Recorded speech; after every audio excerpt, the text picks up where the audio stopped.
કર્મનું ફળ જ્યારે કૌરવ પાંડવનું યુદ્ધ ચાલતું હતું ત્યારે ધૃતરાષ્ટ્ર આંખે વાદળા હતા. એમની જોડે એક સંજીવની નામનો એક એમને સમાચાર આપવાળો કે યુદ્ધનું શું પરિણામ આવ્યું.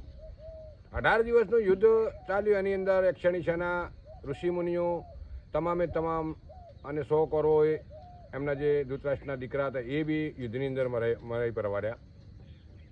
પછી જ્યારે છેલ્લે દુર્યોધનનું માથું કપાણું અને સંજીવની થાળીમાં લઈને ધૃતરાષ્ટ્રની સામે આવ્યા. હવે તમે વિચાર કરો, ધૃતરાષ્ટ્ર વાંધળા હતા એટલે આમ માથે હાથ ફેરવ્યો અને સંજીવને પૂછ્યું કે અરે સંજીવની આ ફળ શાનું છે? એ સંજીવનીએ કીધું કે તમારા કર્મનું ફળ છે. કર્મ એટલે કે તમે 33માં અવતાર પહેલાં એક શિકારી હતા અને ભીલ હતા. તમે શિકાર કરવા નીકળેલા જંગલમાં, તમને શિકાર ના મળેલો.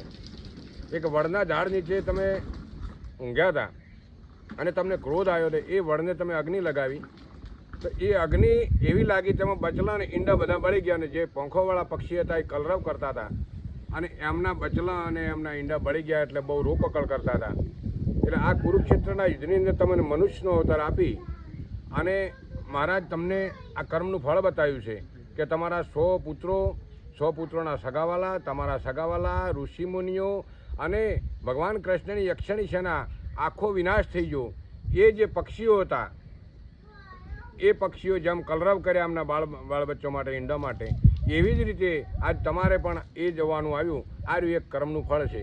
ખરેખર મનુષ્યને કર્મ એક પેઢીની પણ 7ની 71 પેઢી સુધી કર્મનું ફળ ભોગવવું પડે છે. એ વાત નિશ્ચિત છે. આ એક મહાભારતનો પ્રત્યક્ષ પુરાવો છે. ઓમ નમઃ શિવાય.